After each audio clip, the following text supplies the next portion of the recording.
Discussion करू. Last आतापर्यंत काय शिकलो आपण ते सांगा बरं. आपण शिकलो मोमेंट ऑफ इनर्शिया. त्याचे एक्झाम्पल. आपला टॉपिक काय सुरू आहे, कुठला चॅप्टर सुरू आहे? Rotational motion. Rotational dynamics. आता कुठला पोर्शन सुरू आहे? Rotational motion. रोटेशनल मोशन म्हणजे काय सगळं डिटेल मध्ये तुम्हाला माहिती. एक कन्सेप्ट आपण घेत आलेलो. ओके. त्यामध्ये मोमेंट ऑफ इनर्शिया घेतला आपण. काय घेतला आपण? Moment of inertia. कशा दाखवला? I. त्याची तीन इक्वेशन बरोबर आहे. I equal to summation from I equal to 1 to n mi ri square. दूसरा जनरल फार्मूला है okay I equals to m r square. तीसरा I equal to integration r square dm. या dm ला म्हणायचं mass of small element. काय म्हणायचं त्याला? Mass of small element. त्यानंतर आपण डिस्कस करू factor affecting the moment of inertia. Moment of inertia कुठले कुठले फॅक्टर अफेक्ट करतात ते आपण डिस्कस केलं. त्यानंतर आपण घेतलं kinetic energy of rotating body. Kinetic energy of rotating body. जर एखादी बॉडी रोटेशनल मोशन परफॉर्म करते तर रोटेशनल मोशन परफॉर्म करते त्या केस मध्ये कायनेटिक एनर्जीची इक्वेशन काय असते ते पण आपण डिस्कस केलं. तर ते ke equal to kinetic energy of rotating body ke equal to ते कशा दिला आपण 1/2 I into omega square. I into omega square. आता या ओमेगा म्हणजे अँगुलर स्पीड. आता अँगुलर स्पीड चे बरेच फॉर्म्युले आहेत. Omega equals to twice pi upon t आहे. Okay. Omega equals to twice pi n आहे. अजूनही ओमेगाचे इथे दोन व्हॅल्यू जर पुट केला तर अजून वेगवेगळे इक्वेशन होतात आणि ते काय झालेले आहेत कशा प्रकारे चेंज होतात आपण ते पुढे पाहिलेलं आहे. म्हणजे आपण आधी डिस्कस केलेलं आहे आणि भविष्यातही डिस्कस करायचं आहे. ठीक आहे. इथपर्यंत लास्ट टॉपिक होता आपण रेडियस ऑफ गायरेशन शिकलो. काय शिकलो? Radius of gyration. सांगा रेडियस ऑफ गायरेशनचा फॉर्म्युला. रेडियस ऑफ गायरेशनची डेफिनेशन आणि रेडियस ऑफ गायरेशनचे आपण सिग्निफिकन्स शिकलेले आहे. काय शिकलेले होते? सिग्निफिकन्स. रेडियस ऑफ गायरेशन आपण केने दाखवला होता. फॉर्म्युला आहे √I upon capital M. I upon capital M. हे कशाचा फॉर्म्युला आहे? Radius of gyration. आता हे डिस्टन्सची टर्म आहे त्यामुळे SI मीटर आहे. स्केलर क्वांटिटी आहे. ओके. याचे सिग्निफिकन्स शिकलो आपण. सिग्निफिकन्स म्हणजे काय झालं याची व्हॅल्यू जर स्मॉलर व्हॅल्यू असेल तर रेडियस ऑफ गायरेशनची व्हॅल्यू जर स्मॉलर असेल तर मास डिस्ट्रीब्यूशन कसं असते ऍक्सिस ऑफ रोटेशनला क्लोज असते. कसं असते? Close to axis of rotation. आणि याची व्हॅल्यू जर लार्ज असेल तर ऍक्सिस मास डिस्ट्रीब्यूशन कसं राहील away from axis of rotation. ठीक आहे. आता आपण नवीन टॉपिक डिस्कस करणार आहे आज आणि तो टॉपिक आहे moment of inertia of a ring. काय बाबा? Moment of inertia of a ring. आपल्याला moment of inertia of ring discuss करायचं आहे. ओके. आता याचं कसं आहे की ते इक्वेशन कसं आहे MI कसं आहे त्याचं प्रूफ आहे आधीच्या सिलेबस मध्ये. ओके. त्याच्यावर काही जास्त डिस्कशनची गरज नाही. आपण स्ट्रेट फॉरवर्ड फॉर्म्युला घेऊ जसं पुस्तकात आहे किंवा जसं नोट्स मध्ये आहे. हा ते जर बोर्डाच्या परीक्षेत विचारलं गेलं असतं किंवा चालू सिलेबस मध्ये असतं आपण ते डिटेल मध्ये घेतलं असतं. ठीक आहे. आपण काय घेणार आहोत? Moment of inertia of a ring. काय डिस्कस करणार आहे आपण? MI of a ring. Okay.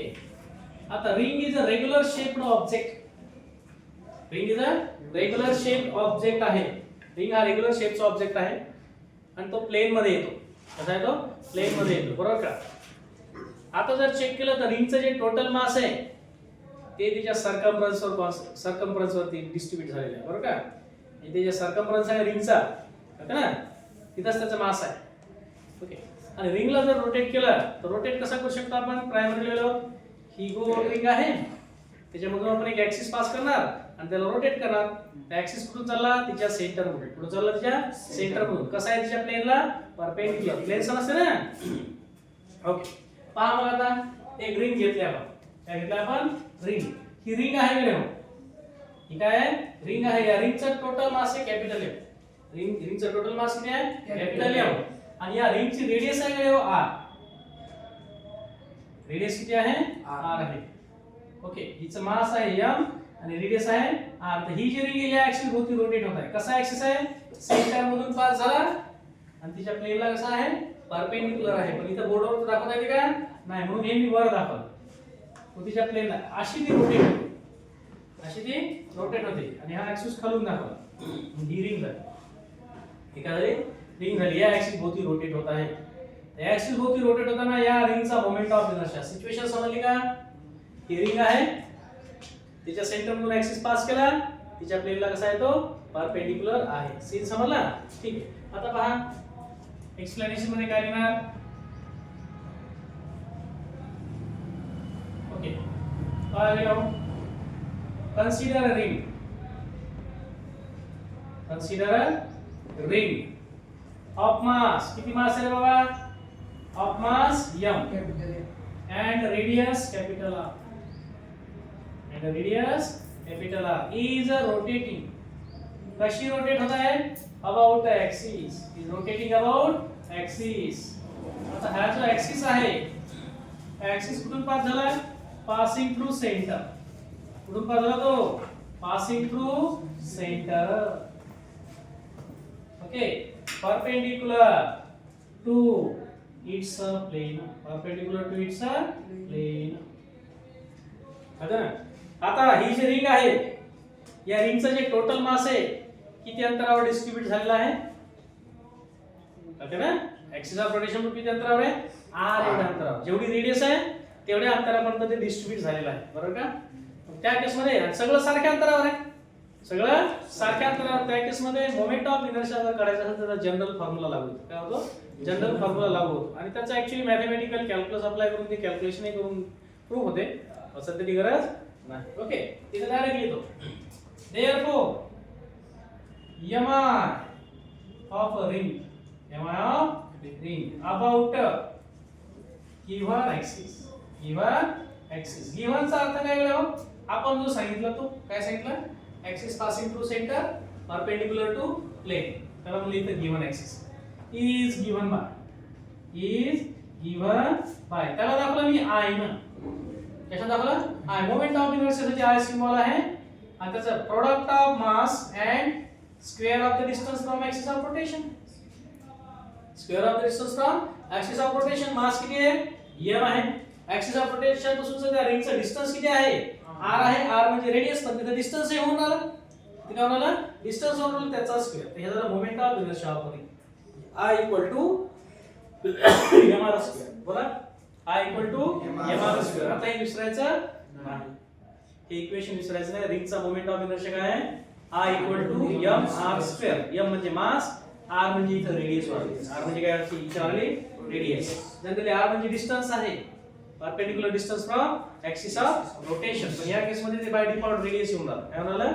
Radius येऊन राहिलं. कोणाकोणाला काही प्रॉब्लेम आहे इथपर्यंत?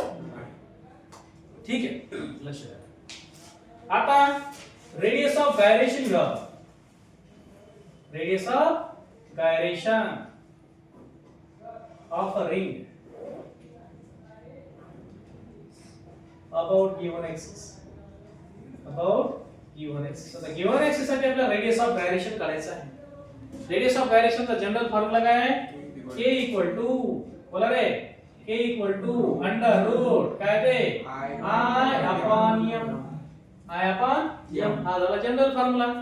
पण रिंगचा मोमेंट ऑफ इनर्शियाचा फॉर्म्युला हा आहे. ऍक्च्युअली काय रिंगसाठी? mr square. Therefore इथं पुट करायचं. Okay, therefore k equal to रे अंडर रूट, बोला रे काय ते mr square upon m. m काय? Mass of ring. हे पण m काय? Mass of ring. m झाला कॅन्सल. बोला रे मग k equal to under root r square म्हणजेच k equal to r. k equal to r. इथे k म्हणजे रेडियस ऑफ गायरेशन. हे म्हणजे रेडियस ऑफ गायरेशन. आणि रिंग साठी या सिच्युएशन साठी या ऍक्सिस ऑफ रोटेशनच्या पोझिशन आणि ओरिएंटेशन साठी, पोझिशन आणि ओरिएंटेशन. पोझिशन काय आहे? ऍक्सिस मधून पास झाला. ओरिएंटेशन काय आहे? त्या प्लेनला परपेंडिक्युलर आहे. कळतं ना? पोझिशन काय आहे? सेंटर मधून पास झाला. पोझिशन काय आहे ऍक्सिस साठी? सेंटर मधून पास झाला. पण ओरिएंटेशन कसं आहे? प्लेनला परपेंडिक्युलर. कधी कधी सेंटर मधून पास होते पण त्या प्लेन मध्ये असते. दिसलं ना? त्याला प्लेन मध्ये आणि त्याला प्लेनला परपेंडिक्युलर. समजलं ना? इथं मला मग k इक्वल टू काय आलं? r आलं. ते k म्हणजे mass distribution from the axis of rotation. किती अंतरावर आहे? r एवढ्या अंतरावर आहे. ठीक आहे, सांगते मास डिस्ट्रीब्यूशन सांगते ऍक्सिस ऑफ रोटेशन पासून किती आहे? किती अंतरावर आहे? किती अंतरावर आहे? r एवढ्या अंतरावर आहे का? r एवढ्या अंतरावर आहे. लक्षात आलं? ध्यानात ठेवा. Moment of inertia of ring moment of inertia of a ring काय वेळ मग k equal to r moment of inertia sorry radius of gyration of ring k is equals to r आणि moment of inertia I equal to m k square I equal to m k square लक्षात आलं ना okay आता आपल्याला एक इथपर्यंत तुम्हाला काही प्रॉब्लेम आहे का इथपर्यंत काही प्रॉब्लेम आहे का नाही आता नेक्स्ट टॉपिक घ्यायचा आपल्याला नवीन टॉपिक सुरू करायचा आहे टॉपिक आहे moment of inertia of disc काय आपल्याला moment of inertia of disc तर moment of inertia of disc consider शिकण्यासाठी आपण काय करू एवढा पोर्शन इरेज करू हे समजलं का इथे स्नॅप करून हा स्नॅपच म्हणतात तुम्ही फोटो काढून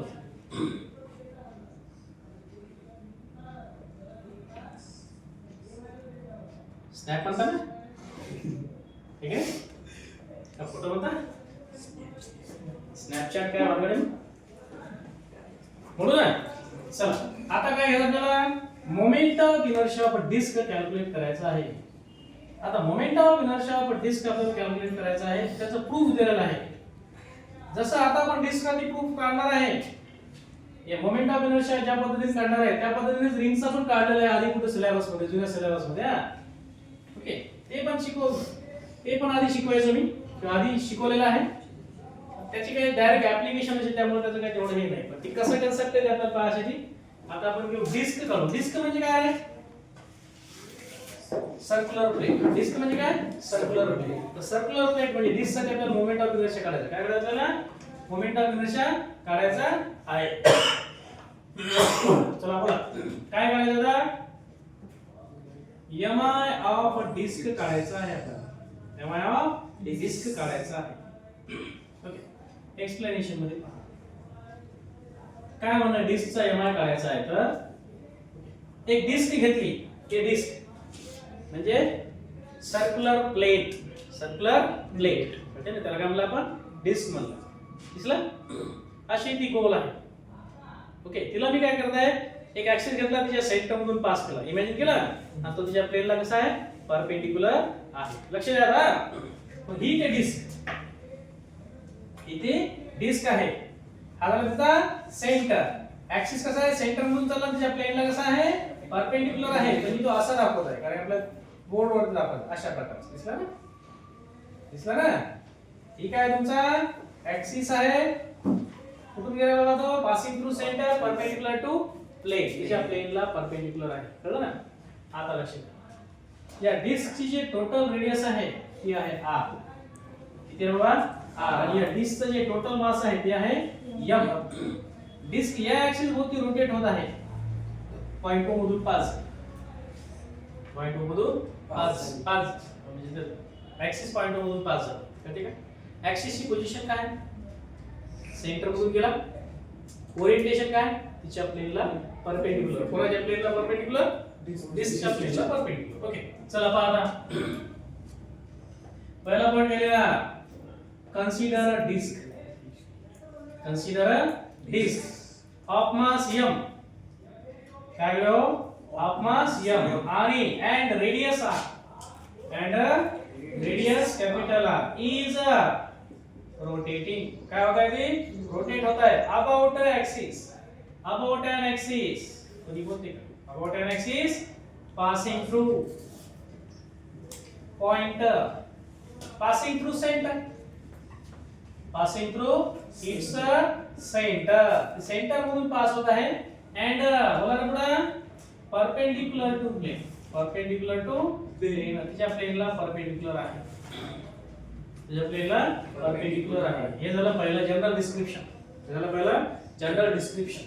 आता लक्ष disc is made up of small elements disc is made up of number of rings disc कशातून लिहिले नंबर ऑफ कॉन्सेंट्रिक रिंग्स ठीक आहे डिस्क कशातून लिहिले नंबर ऑफ कॉन्सेंट्रिक रिंग्स पहिली छोटी रिंग घेतली त्याला थोडीशी मोठी रिंग लावली लगेच मोठी रिंग लावली अशा रिंगवर रिंग जोडत गेलो त्यावेळी तुम्हाला डिस्क भेटते याचा अर्थ डिस्क कशापासून बनलेली कॉन्सेंट्रिक रिंग्स पासून बनलेली कॉन्सेंट्रिक म्हणजे काय सगळ्यांचा कॉमन सेंटर कॉन्सेंट्रिक म्हणजे काय कॉमन सेंटर असलेल्या रिंग काय कॉमन सेंटर असलेल्या रिंग लक्ष द्या the disc is made up of the disc is made up of number of concentric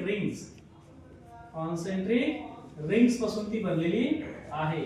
आता सिंगल रिंगला म्हणायचं एलिमेंट, काय त्याला स्मॉल एलिमेंट, काय म्हणायचं स्मॉल एलिमेंट. तर रिंग पासून बनत दिली ना, तर एका रिंगला काय म्हणायचं स्मॉल एलिमेंट. मग त्या रिंग पासून बनत दिली, मग या रिंग्स कशा बनलेली आहे, नंबर ऑफ रिंग्स किंवा स्मॉल एलिमेंट पासून बनलेली आहे. मग आता ही disc is a planar object. Disc is a planar object.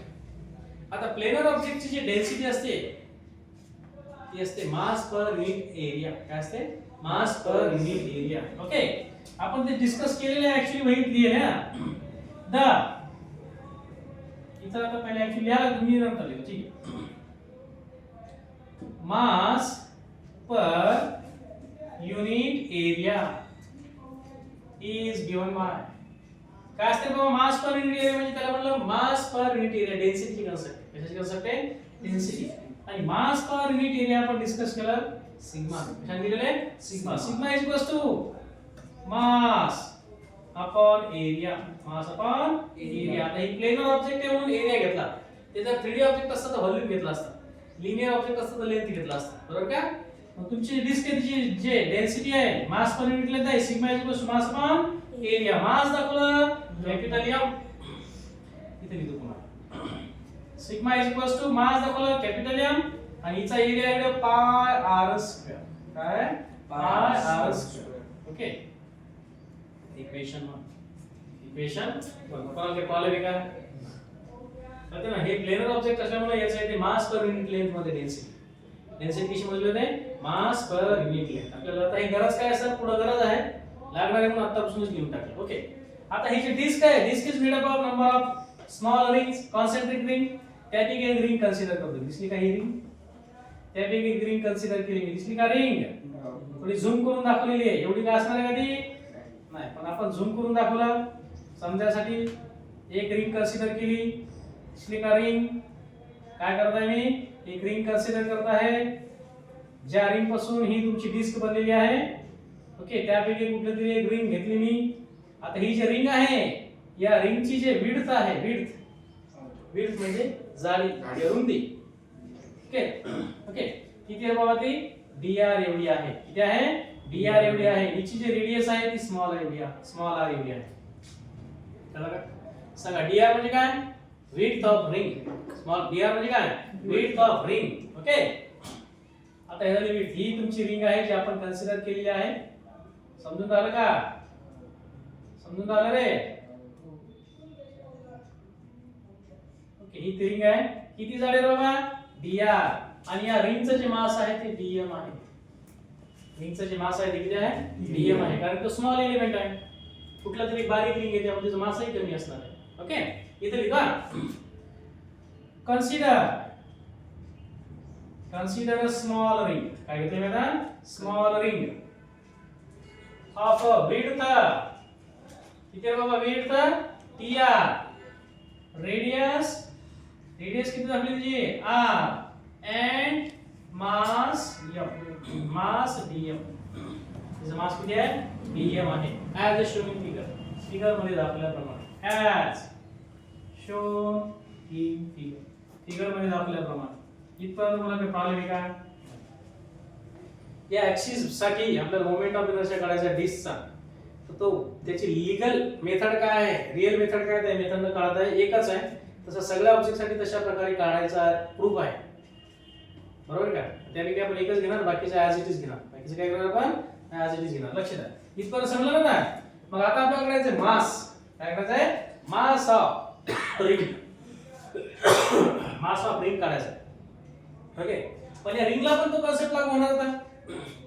या रिंगला पण काय होणार, कन्सेप्ट लागू होणार. कळलं का, कशाचा concept, mass per unit length, sorry mass per unit area.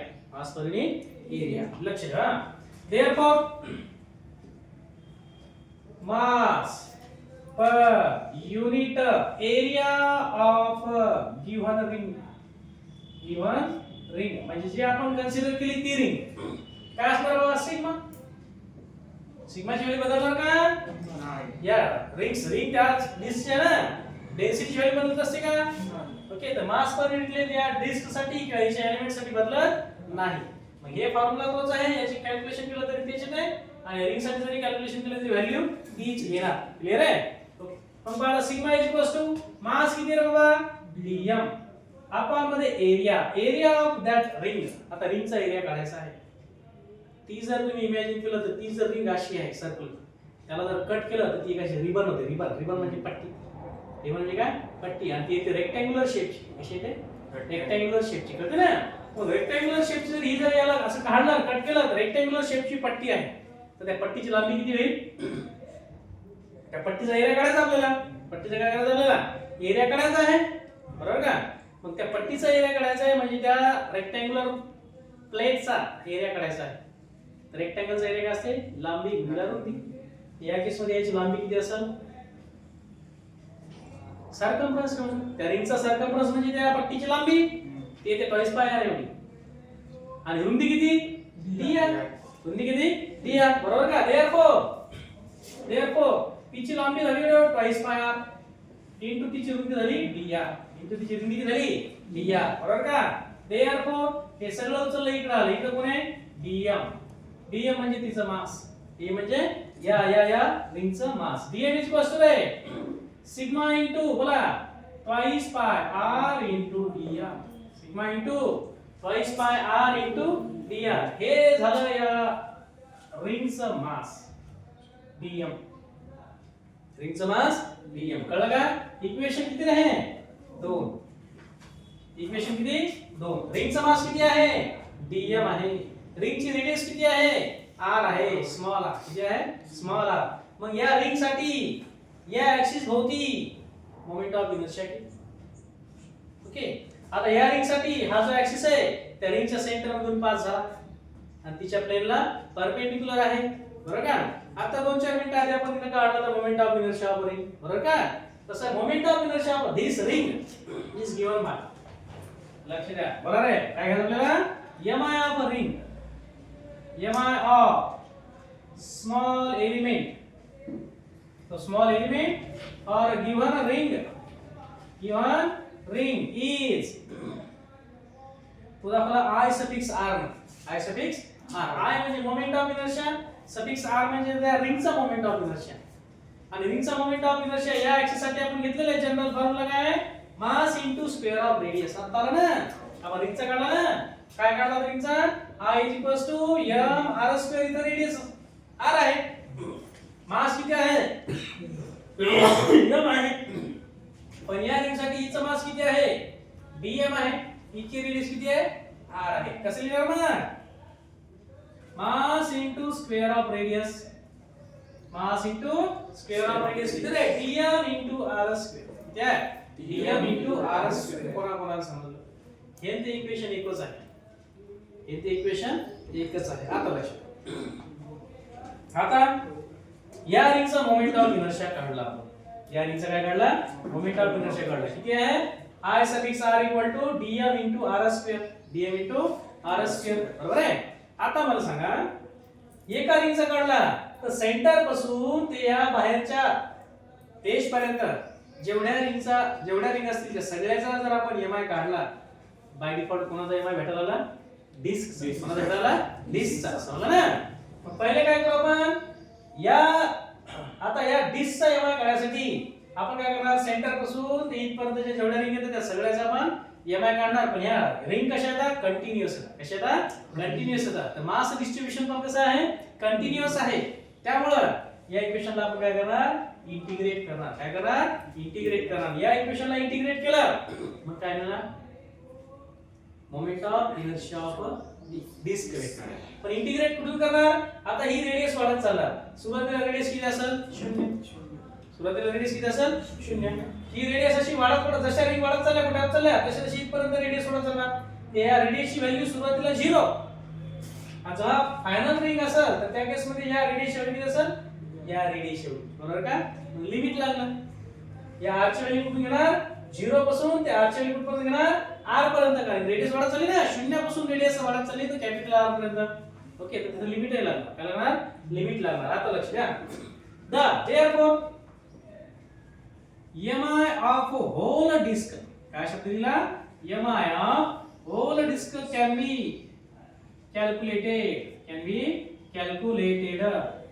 Bye हे किती नंबरचं इक्वेशन आहे equation 3 by integrating equation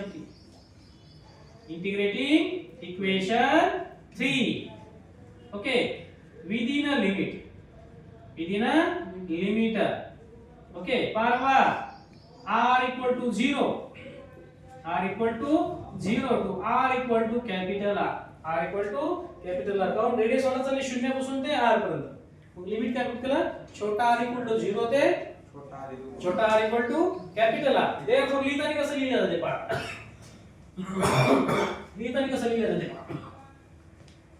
therefore moment of inertia of disc तो दाखवला कॅपिटल आहे ना इंटिग्रेट केला कशाला इंटिग्रेट केला या इक्वेशन 3 ला इंटिग्रेट केलं बरोबर का इक्वेशन 3 कुठे इंटिग्रेट केलं 0 पासून r पर्यंत आणि कोण येतो आया झाला moment of inertia of ring झाला moment of inertia of disc आणि याचं इंटिग्रेशन काढलं तर moment of inertia of disc कळलं का ओके आता आयाची व्हॅल्यू किती आहे इंटिग्रेशन फ्रॉम 0 टू r या r सफिक्स r ची व्हॅल्यू आहे एवढं किती आहे बाबा dm into r² बरोबर का पण dm ची व्हॅल्यू किती आहे इक्वेशन 2 नुसार सिग्मा into twice pi r into dr therefore बोला integration 0 to capital R dm ची व्हॅल्यू इधर है सिग्मा into twice pi r into dr into रे हा r² सिन्स मध्ये इथे लिहायचं कारण ओके फ्रॉम इक्वेशन कुठून घेतलं ते फ्रॉम इक्वेशन किती रे इक्वेशन 2 वरून ते तसं लिहिलं आता कडे इथं dr म्हणजे व्हेरिएबल टर्म r आहे बदलणारी गोष्ट कोण आहे r ची व्हॅल्यू बदलली ना कुठून बदलली 0 ते r पर्यंत कुठून चालली 0 ते r पर्यंत बाकीचे सगळे टर्म कसे आहेत कॉन्स्टंट कोण कॉन्स्टंट आहे सिग्मा ट्वाइस पाय ते घेतलं बाहेर म्हणजे वेळा होतं पहा सिग्मा into twice pi integration 0 to r into r² r cube into dr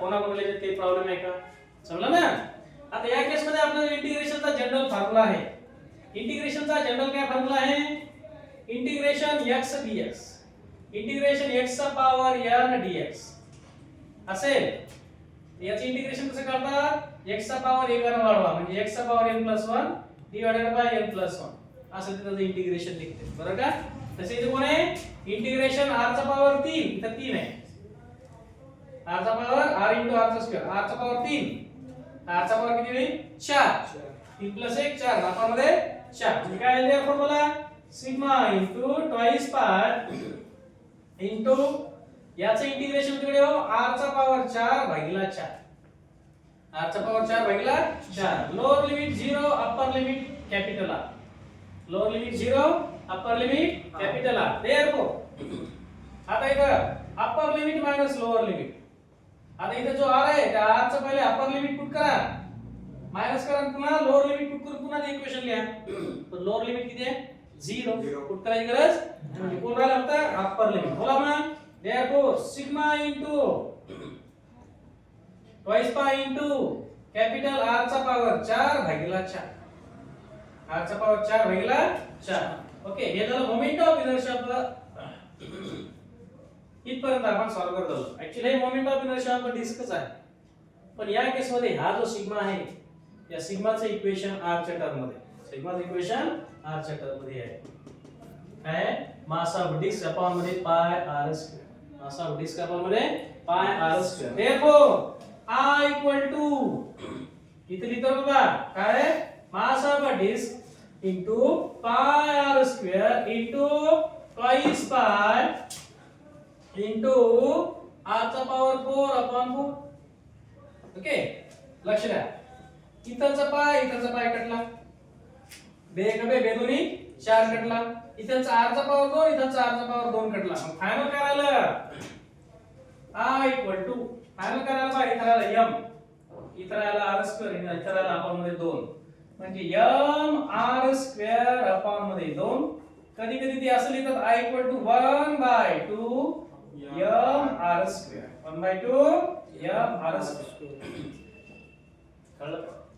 इथला 1/2 mr². किती नंबरचं इक्वेशन आहे? 4 नंबरचं इक्वेशन आहे. यात कुठंच ग्लिच नाही. कळतं ना? एकदा लिहिलं की क्लिअर व्हायला पाहिजे तुमचं. जसं आपण डिस्कसाठी काढलं तर हे जे इक्वेशन 4 आहे इकडे हो.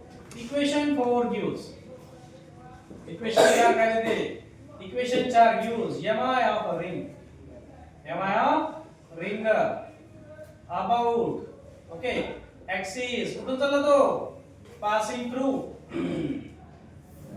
कुठून चालला एक्सिस तो? Passing through centre perpendicular to plane और मध्ये त्यालाच म्हणलं जाते about transverse axis. काय म्हणलं जाते? about transverse axis. आणि किंवा transverse axis म्हणलं की axis passing through center perpendicular to plane. बोला axis passing through center perpendicular to plane. हे शब्द ध्यानात ठेवायचा. आता moment of inertia of a disc about axis passing through center perpendicular to plane equation काय आहे? I = 1/2 mr². रिंगचं इक्वेशन काय आहे? त्याच केस मध्ये I = mr². रिंग साठी आपण फॉर्म्युला काढला I = mr². आता जसं आपण डिस्क साठी हे प्रूव्ह केलं, डिस्क साठी आपण स्टेप्स लिहिल्या, तशाच रिंग साठी पण होत्या. त्यालाही लागला असता अर्धा घंटा. त्याला काय लागला असता? अर्धा घंटा. पहिले मला ते घ्यायचं काम पडलं असतं, मग त्याचा रेफरन्स मी इथे घेतला असता आणि मग लिहित गेलो असतो. बरोबर का? आपण डायरेक्ट घेतलं तेवढं काही मेजर इश्यू नाही, त्याचं काही प्रूफची गरज नाही.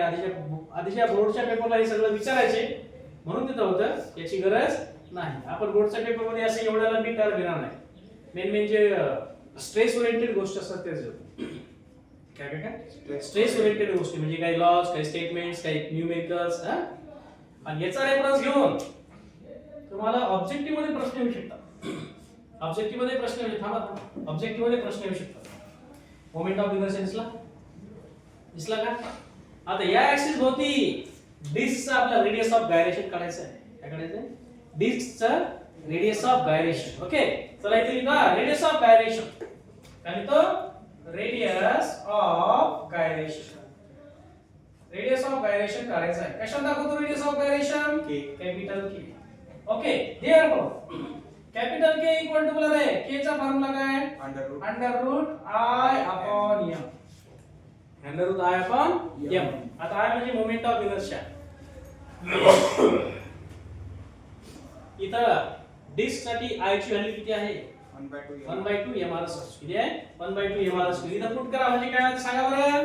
इथं लिहिलं √1/2 mr² आपण मध्ये m. m झाला कॅन्सल. हा r² आला बाहेर. फायनल कॅल्क्युलेशन असं होते r/√2.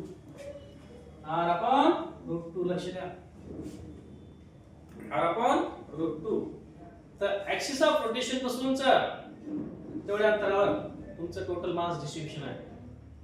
Total mass distribution disk साठी एवढा आहे. तर के ची व्हॅल्यू दिली रे r r = r/√2.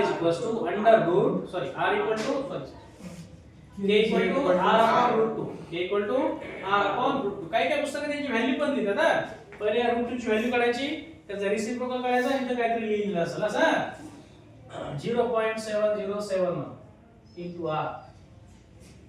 कळले का? नीट मध्ये प्रश्न पडला. नीट मध्ये प्रश्न येतो what is the radius of gyration of disc rotating about axis passing through centre perpendicular to plane. तर 1/√2 ची व्हॅल्यू तेवढी आहे. किती आहे? 0.7071. कळलं का? एवढी व्हॅल्यू आहे. r मल्टिप्लाय केलं 4 आहे मदत. तिथे 0.7071 कुठं आलं? इथे कधीच पाहिलं नाही. काय मोठी गोष्ट आहे का ती? अलीकडच्या व्हॅल्यू आपण पलीकडे दिली. कळलं का? अशा प्रकारे दोन टॉपिक डिस्कस झाले. कुठला MI ऑफ रिंग घेतला. पहिले moment of inertia of ring घेतला. त्याच पोझिशन आणि ओरिएंटेशन साठी MI ऑफ डिस्क घेतला. त्याचा पूर्ण प्रूफ घेतला. कसा आला ते तिथं लिहिलं. बरोबर आहे का? तर हे डेरिवेशन आहे. हे प्रत्येक ऑब्जेक्ट साठी लागू होते. रिंग साठी पण होते, डिस्क साठी पण होते, सॉलिड सिलेंडर साठी पण होते, तुमच्या स्फियर साठी पण होते. कोणासाठी होते? स्फियर साठी पण होते आणि रॉड साठी पण होते. जेवढे काही ऑब्जेक्ट असतील रेग्युलर शेपचे त्या सगळ्यासाठी होते. कळलं ना? पण त्याच्या प्रूफची गरज नाही. आता कडे उद्या आपण काय डिस्कस करणार, ही जे डिस्क आहे किंवा रिंग आहे किंवा तुमचे जेवढे काही रेग्युलर शेप आहेत जे रोटेट होऊ शकतात त्याचं मोमेंट ऑफ इनर्शियाचं इक्वेशन काढणार आहोत. वेगवेगळ्या पोझिशन आणि ओरिएंटेशन साठी काय काय वेगवेगळ्या पोझिशन आणि ओरिएंटेशन साठी तुमचा जो ऍक्सिस ऑफ रोटेशन आहे त्याची वेगवेगळी पोझिशनला तो असू शकतो, त्याचं ओरिएंटेशन वेगवेगळं असू शकते. त्यासाठी आपल्याला मोमेंट ऑफ इनर्शियाचं इक्वेशन काढायचं असेल तर ते काढायसाठी आपल्याला दोन थेरमचा रेफरन्स घ्यावा लागतो. किती थेरमचा रेफरन्स घ्यावा लागते? दोन थेरमचा रेफरन्स घ्यावा लागते.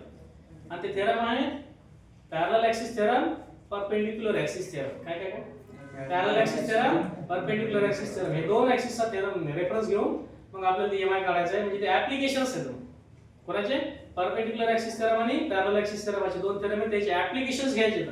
ते ऍप्लिकेशन्स म्हणजे जेवढे काही रेग्युलर बॉडी आहेत सगळ्याची तुम्हाला ईएमआय काढायचे.